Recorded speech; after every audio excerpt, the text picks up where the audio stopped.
This is our second video on electrostatics, and this video is going to be about the electric field lines. So here in the pictures you see electric field lines, and they are chosen to go from they're coming out of the positive charge and getting into the negative charge. So I always tell my students to think about this way: when you meet a positive person, the positive person shines up the positive energy, so it's a positive charge. And when you meet the negative person who always complains and whines, it kind of sucks out your energy. So the same when you look at the negative charge, you see it sucks in all the electric field lines. And when you have two opposite charges, the positive charge, the picture on the left bottom, the positive charge lines will go into the negative charge lines, and you will see the image that is shown on the left. Or if you have two plates that are, one is positively charged and the other one is negatively charged, you see electric field lines. For electric field lines, we're going to have a letter E. So there's going to be electric field lines. So here you can say also the electric field lines, or these are electric field lines. And you also can think about electric field lines something like a fountain. So if you look back to the picture on the left bottom, on this picture, so you will see that, think about the negative charge, it's like a waterfall, the water falls into it, and the positive charge like a fountain, it bursts the water out of the ground. So if you were to place your finger, let's say here, then you will feel more water is coming through your finger. You will feel the force of that water coming through your finger. Or if you place your finger over here, then you're going to have less water coming. You will feel less force acting on your finger from the water that is bursting out of the fountain. So I always look or think about the electric field lines sometimes, like if they were the water fountains or the waterfall. So it's you can think about the electric field lines the same as the gravitational field lines. We don't see gravity, but we know it exists. The same about the electric field lines. We don't see it, but in certain conditions we detect it. So talking about the electric field lines, it surrounds a charge. Object has both positives and negatives. So positive, negative charge has electric fields. And electric field lines are vectors. So we see in the yellow box the formula for electric field. And you see that it says that the electric field is equal to the force acting on the charge over the test charge. And so here you have to be very, very careful when you use this formula. So let's say I have a positive charge. The positive charge has electric field lines coming out of it. And if I say uniform, that means the distance between them, everything has to be the same. So this is electric field lines for the positive charge. And I'm going to call this charge Q. Then I'm going to take another charge, doesn't matter positive or negative. So let's say another positive charge. And I'm going to place it in these electric field lines. So I already have some electric fields lying in this area. And I'm placing another charge that has its own electric field. So now they will want to repel from each other. They don't want to be around each other. And I'm placing another charge. Then you can use this formula. You say these two charges repel each other. So there is some force acting on both of them. Or I'm looking actually at the test charge, the one that I place into the electric field of the source. The source is the capital Q. That's the source charge. So, and I'm going to see how much force is acting on the charge, the test charge that I placed into electric field. So this is how you determine the strength of electric field at that specific point. But sometimes they don't give you the test charge. You only have the source charge. So then I'm going to use the Coulomb's law to simplify this formula. So I know that the electric field is equal to the force that is acting on the charge. Well, from this example that I just drew for you, you see the force that is acting between them, it's electric field force, which is the Coulomb's law. And I have K, and then I have Q, and then I have test charge divided by the distance between them squared, and then all of that force divided by the test charge. So it looks like test charge and test charge can be cancelled. And what's left in my formula is K, Q. I have to remember that in this formula, this is the source. This is not the test point. And the distance from that source to the point that you're looking at. So sometimes you can use this formula, but in this formula, you have to remember this is the source formula. And your source is the capital Q charge. So if you use this formula, it has to be the source. If you use this formula, it has to be the test point.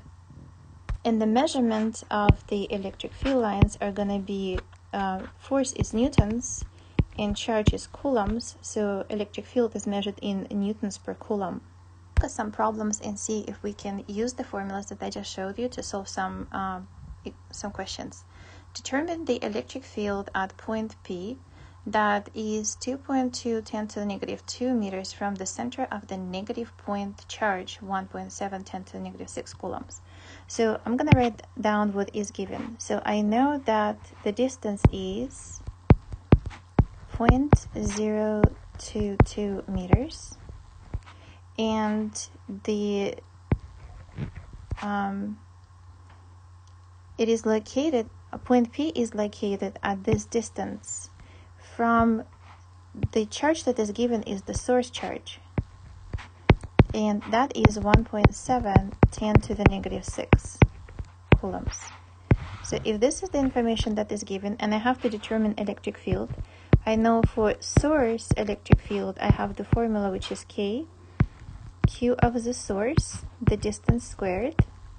So I'm going to plug in the variables. So K is the constant, 9 10 to the 9th, coulombs constant. The charge they gave me 1.7 10 to the negative 6, and the distance is 0.022 squared. So the electric field is equal to 3.16 10 to the 7th newtons per coulomb. So here's another question. Electric field at position 2 centimeters from the charge that is 40 newtons per coulomb directed away from the charge. Determine the charge producing the electric field. So I know the electric field, it's again the source. So I have to use the source formula. So the formula is electric field force over the test charge, or it's going to be K, Q of the source over the distance squared. So in this case, again, you have the source. The electric field is given 40. K is 9 10 to the 9th, the coulombs constant again. And they ask you the charge. So I'm looking for the charge that produced this force or electric field. And the distance is 2 centimeters. So that's 0.02 meters squared. So if I calculate the source charge that is producing 40 newtons per coulomb electric field, I will get 1.78 10 to the negative 12 coulomb. In this question, they give you two positively charged spheres, A and B, with charges of 1.5 10 to the negative 6 coulombs and 2 10 to the negative 6 coulombs, respectively, and are 3.3 10 to the negative 2 or centimeters apart. Determine the net electric field at the point P located midway between the centers of two spheres. I'm gonna color code these two spheres. So I'm gonna make this one blue, and the force or electric field lines are going away from it. So at point P, the electric field lines, they go in all directions, but I'm just gonna say at point P, the electric field of this sphere is going in this direction.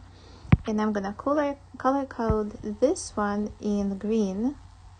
And because it's also positive, electric field of this line of this sphere is gonna go in the opposite direction, E. And because they are source spheres, I have to calculate each one of them. So I'm gonna calculate the blue one first. So it's source, so I have K, the source of A, charge of A, and the distance to the point, R squared. But that R squared is half of 3.3 10 to the negative 2. So I'm gonna plug in the numbers, and I have 9 10 to the 9th. The charge of A is given 1.5 10 to the negative 6. So 1.5 10 to the negative 6. And the distance is 3.3 divided by 2. 165 10 to the negative 2 centimeters squared. And that will give me 4.96 10 to the 7 newtons per coulomb. Now, if I do the same for the second charge, so electric field of the second one, I have the same formula because the source is the point, the source is the charge. So I have K, Q of B, and the distance is the same squared. So I have 9 10 to the 9th. The charge of the second one is given 2 10 to the negative 6. And then the distance the same, 1.67 10 to the negative 2 squared. And that will give me, it was 5 right here. Okay, and that will give me 6.61 10 to the 7 newtons per coulomb. And because they are directed in opposite directions, so the resultant electric field is going to be in the direction of the stronger one, which is the green electric field lines. So the resultant one is the difference between them. So 661 minus 496 will give me 1.65 10 to the 7th newtons per coulomb. Let's look at this question as well. You probably will not see this question on AP exam, AP Physics 2, but you will see these type of questions at the university. And if you choose to take AP Physics Electromagnetism C, it's calculus based, you might see these type of questions. So I thought that I still will solve this question with you and for you. And so you just understand how to use the knowledge that we... it's the same type of question that we had the mule question when we had in AP Physics 1. So it's very similar when you have to use the law of sine and cosine to solve for the resultant force, or the electric field in this case. So calculate the net electric field at point P that is 4 centimeters from a small metal sphere A with a negative charge of 2.1 10 to negative 6 coulombs, and 3 10 to the negative 2 meters from another similar sphere B with a positive charge of 1.5 10 to negative 6 coulombs. So the negative charge, let's code them the same in colors. So our negative charge is negative, and the electric field lines around the negative charge go toward the negative. So at point P, they will be going this way. So I'm going to call this our electric field lines from the negative charge, and electric field lines from the positive charge go away. So when they pass through the point P, and they go in all directions. I'm just looking at point P. And at point P, they will be going in this direction. So you will have some resultant electric field that we can find by constructing a parallelogram. And your resultant, let's choose one color, green. So your resultant is going to be in this direction. It doesn't mean it's parallel to horizontal, it just happened this way. So at first I have to, let's call it as well E, resultant electric field. And this one is from the positive charge. So let's find each of these electric fields, and then we're gonna have to find some angles. And after we find the angles, we will use the law of sine and cosine or cosine to solve the direction of that resultant electric field, the green one. So here I use the source formula for the electric field. So I use the source formula where the Q is the source. In our case, it's the blue one, the negative charge. I plug in the numbers and I found the first one. And then I'm going to do the same for the positive charge. So the same formula, but in this case, I have the charge from the positive sphere and then the distance, different distance squared. If I plug in the numbers, I have 9, 10 to the 9th. The positive charge is 1.5, 10 to the negative 6. The distance is given 3 centimeters, so that's 0.03 meters squared. And if I calculate this, I'm getting 1.5, 10 to the 7th newtons per coulomb. So I use the same formula for the source. And now I have to find the resultant, but for that I need to figure out my angles. Because this line is parallel to the red line, our electric field line, then this angle is also right angle because we have the right angle here, then we have this right angle. So if we have the right angle and all the sides of the right triangle, so this side is known, we just found it. So this line is equal to length or magnitude of it is equal to the other one. I can use actually Pythagorean theorem. I don't have to use the law of sine and cosine.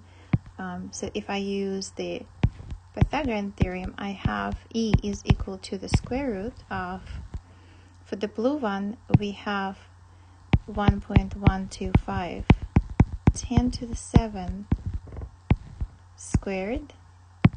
And for the red one, we have 1.5, 10 to the 7th squared. So if I calculate this, I should get 1.9, 10 to the 7 newtons per coulomb. And if I wanted to find the direction in terms of an angle as well, because it's a vector, I could calculate this angle right here, the one that I am shading in gray, by using trig function. So I'm gonna say, so here is the right angle. I'm gonna say that the cosine of that shaded angle is equal to the hypotenuse, the adjacent over the hypotenuse. So adjacent is 1.5, 10 to the 7, and the hypotenuse is 1.9, 10 to the 7. So that will give me 0.79 as my proportion of two sides. Then theta is equal to arc cosine, so it's cosine with a negative sign, with a negative 1, which is arc cosine of 0.79. That does not mean it is 1 over cosine. So this negative 1 in your calculator, that means arc cosine, the inverse function. So if I calculate this on my calculator, I get 37.8 degrees. And if I look at the horizontal line, let's say there is a horizontal line, does not mean the green one is also a horizontal line. So if there is a horizontal line, that the angle, let me do it in yellow, that this angle is consisting of these parts. So I have, if I prolong this, I have this part is 36.9. I have this one is the right angle, and then I have the one that I just found. So the total angle, maybe let me call it alpha. So this yellow angle is going to be called alpha, is equal to 36.9, because this angle is equal to this angle. So that angle is equal to this angle. So that is 36.9 plus 90, because this angle is equal to this angle, and they are right angles. And then the last one that I just calculated in gray was 37.8. So the total angle all the way right here, the direction of it from the horizontal, will give me 164.7, or approximately 165 degrees.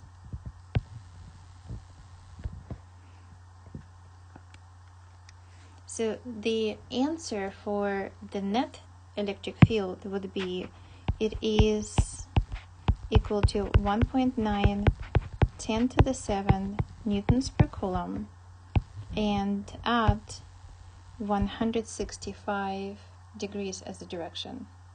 So it wouldn't be parallel. Maybe I will erase it, the whole thing right here, and show you that the resultant vector for the electric field. So if this was horizontal line, then the resultant would be something like this. And that would be constructed from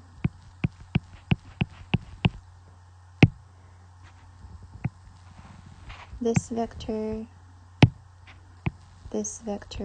and then you have the resultant.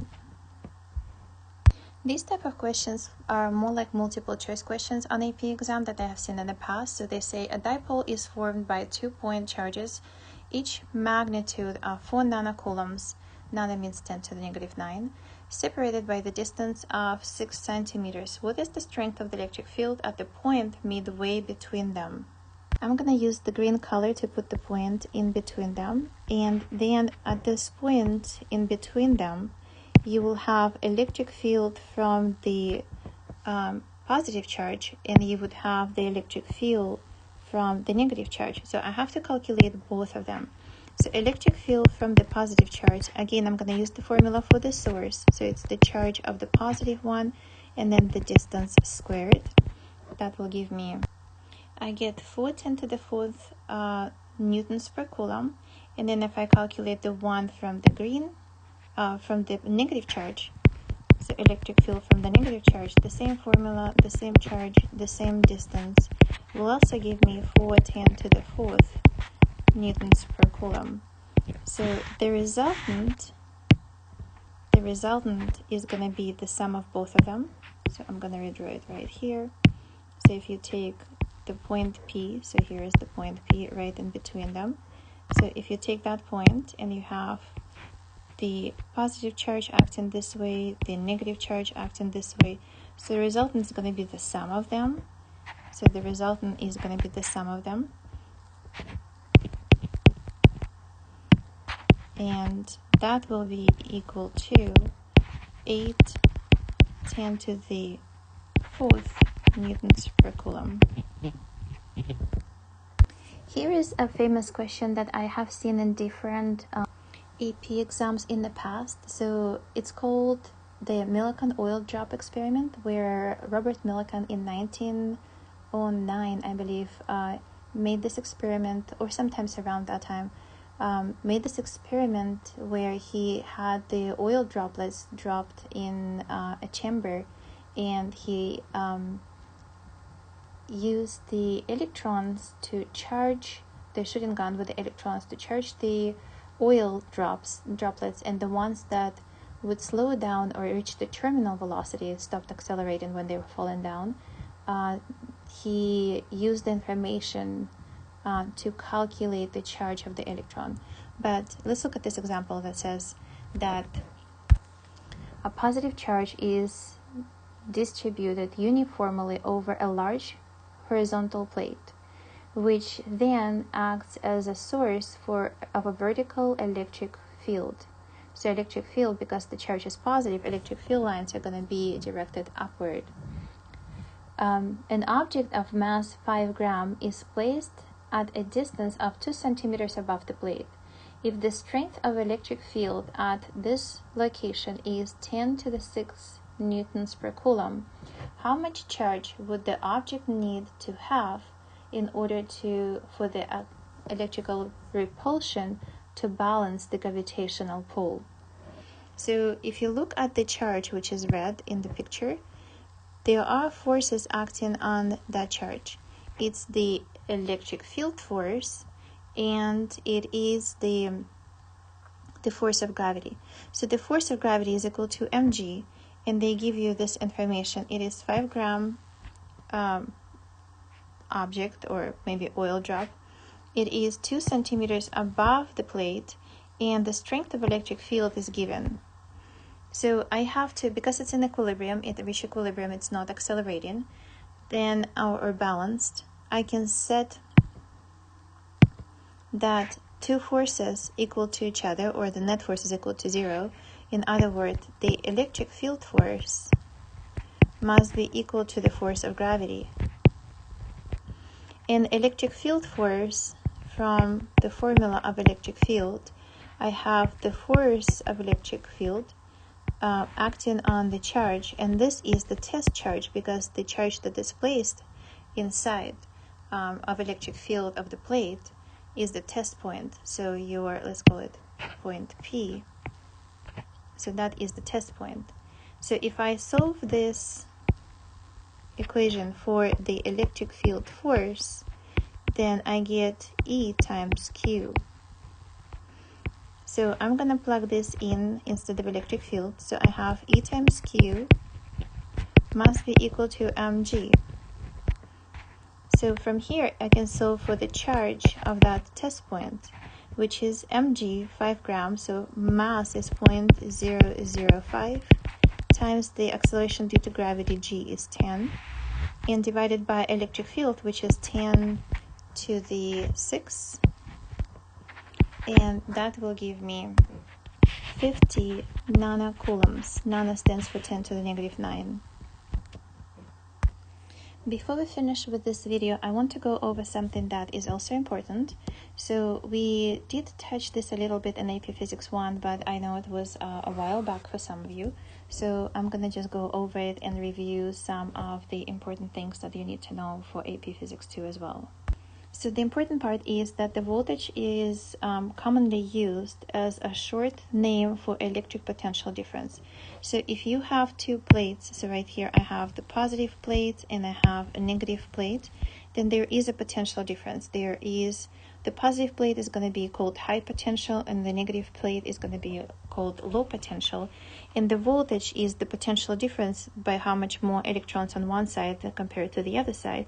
And in the formula, you have the voltage is equal to the work done on the charge. So it's the work per charge. So the voltage has the formula. It's how much joules you need to move the charge from one side to another. And the work is also equal to force times the distance, and then we divide it by the charge. But force divided by the charge is also the electric field. So there are different ways to write the voltage formula, and I'm going to come back to it in the future when we have to solve other questions. But I wanted to just show you how the formula is derived. So the definition of the voltage is the work done per charge, and work is force times the distance divided by the charge, gives you electric field times the distance. Another important thing to know is, I'm going to place it in the box right here. If you place a positive charge between two plates, then the positive charge will accelerate toward the low potential, or toward the negative plate. And as the positive charge accelerates toward the low potential, or the negative plate, it will its speed is going to increase. It will gain kinetic energy. And so if you place a positive charge close to the high potential, it will have high potential energy. And as it loses potential energy and accelerates toward the negative plate, it gains kinetic energy. So it loses potential energy, gains kinetic energy. And the same for the negative charge. If you place a negative charge in between two plates, and if you place it close to the low potential, it will have high potential energy.